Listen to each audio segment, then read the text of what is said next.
एक बूढ़ी मां टूटी फूटी सांसों के साथ आहें भर रही थी।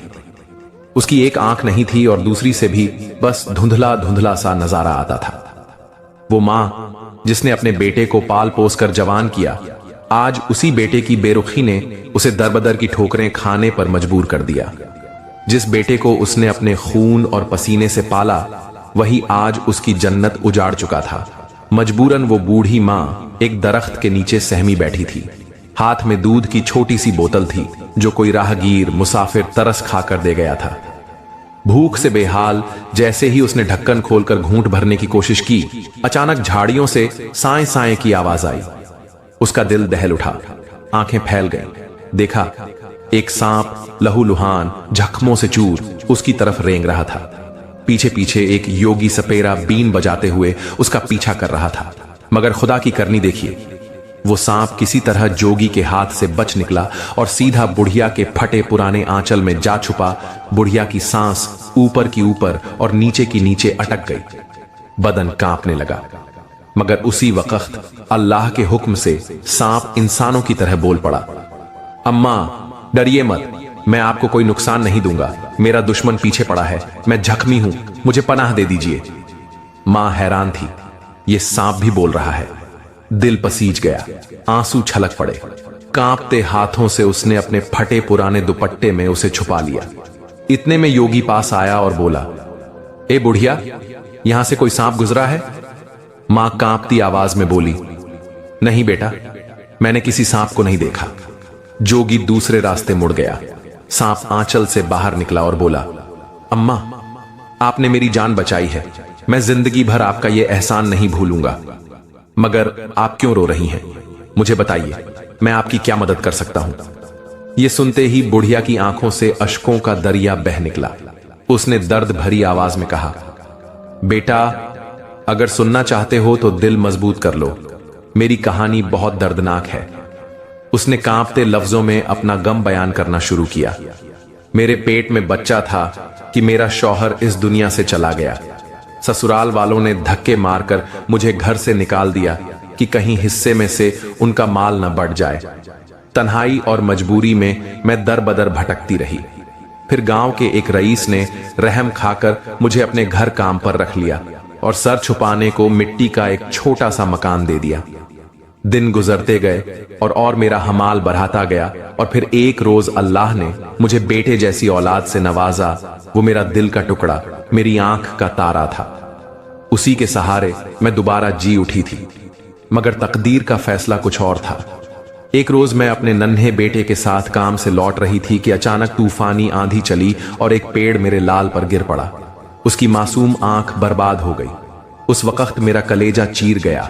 मैं सोचने लगी, जब मेरा बेटा बड़ा होगा तो लोग उसे काना कहकर ताना देंगे। मैं ये जिल्लत बर्दाश्त नहीं कर सकती। मेरी ख्वाहिश थी कि मेरा बेटा पढ़ लिख कर अफसर बने। मैं दौड़कर उसे डॉक्टर के पास ले गई। चेकअप के बाद डॉक्टर ने कहा, आंख की रोशनी हमेशा के लिए जा चुकी है, मगर अगर पैसे हों तो नई आंख लग सकती है। मैंने कांपते होंठों से कहा, डॉक्टर साहब, मेरे पास 2 आंखें हैं, एक निकालकर मेरे बेटे को लगा दीजिए।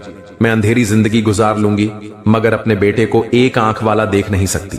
डॉक्टर साहब ने मेरी आंखों में झांक कर कहा, अम्मी जान, आप पहले ही बहुत कमजोर हैं। एक आंख निकालना आपके लिए जानलेवा साबित हो सकता है। लेकिन मां का दिल किसी तर्क को कहां मानता है। मैंने जिद की, गिड़गिड़ाई, रो रो कर कहा, डॉक्टर साहब, मेरी जान ले लीजिए, लेकिन मेरे बेटे की आंख लौटा दीजिए। मेरी 2 आंखें हैं, एक निकालकर मेरे बेटे को लगा दीजिए। मैं अंधेरी दुनिया में जी लूंगी, लेकिन मेरा लाल अधूरा न रहे।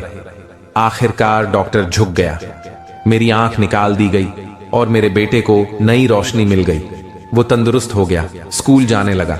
उसी स्कूल में मुझे भी झाड़ू पोछे का काम मिल गया। मैं दूर से उसे देख लेती तो दिल को ठंडक पहुंचती। लेकिन अफसोस, मेरा बेटा मुझे एक आंख से महरूम देखकर मुझसे नफरत करने लगा। छोटा था, मगर दिल में अजीब सी सख्ती भर चुकी थी। वो स्कूल में मुझे अपनी मां तक मानने से इनकार करता। वो कहता, जिस दिन तूने मेरे दोस्तों के सामने कह दिया कि तू मेरी मां है, उस दिन तू मेरा मरा हुआ मुंह देखेगी। ये सुनकर मेरा दिल चाक हो गया, मगर मैं खामोश रही। जैसे जैसे वो बड़ा होता गया, उसकी नफरत बढ़ती चली गई। कभी मेरे पास बैठकर खाना नहीं खाता था। कहता था, माँ तुम्हें देखकर मुझे घिन आती है। अल्लाह ने तुम्हें इतना बदसूरत बनाया है कि तुम्हारे साथ बैठकर न तो मैं खाना खा सकता हूं और न ही तुम्हें देख सकता हूं। मैं रोते हुए कहती, बेटा 2 निवाले मेरे साथ खा लिया कर, मेरे कलेजे को ठंडक मिल जाएगी। लेकिन अगर मैं पास बैठ जाती तो वो गुस्से में खाना फेंक देता। मेरा दिल हर लम्हा चाहता था कि उसे सीने से लगा लूं, उसकी थकन अपने आंचल में समेट लूं। लेकिन बेटे की नफरत के सामने मेरी मोहब्बत हार जाती। अब मेरा बेटा जवानी की दहलीज पर पहुंच चुका था। बिगड़े दोस्तों की सोहबत ने उसे आवारा बना दिया। सिगरेट, नशा, बुरे काम सब में पड़ चुका था। एक दिन मुझे तेज बुखार चढ़ा। मैं काम पर नहीं जा सकी और घर पर लेट गई। दिल में एक ही तमन्ना थी, काश मेरा बेटा आए और मुझे दवा ला दे। लेकिन बेटा उस रात घर ना आया, ना अगली सुबह, ना अगले दिन। दिल की तड़प बेकरार हो गई। मैं चादर ओढ़कर बाहर निकली। उसके दोस्तों से पूछा, बेटा कहीं मेरा दानिश नजर आया? कल से घर नहीं लौटा। उन्होंने हंसकर ताना मारा, अम्मा आप सच में उसकी मां हैं। वो तो कहता है आपसे उसका कोई ताल्लुक नहीं। मेरे सीने पर जैसे पहाड़ टूट पड़ा, मगर मैंने सब्र किया। शाम ढली तो बेटा आया, मगर रहमत नहीं, कहर बनकर। हाथ में डंडा उठाया और बुखार से कांपती मां को इस क्या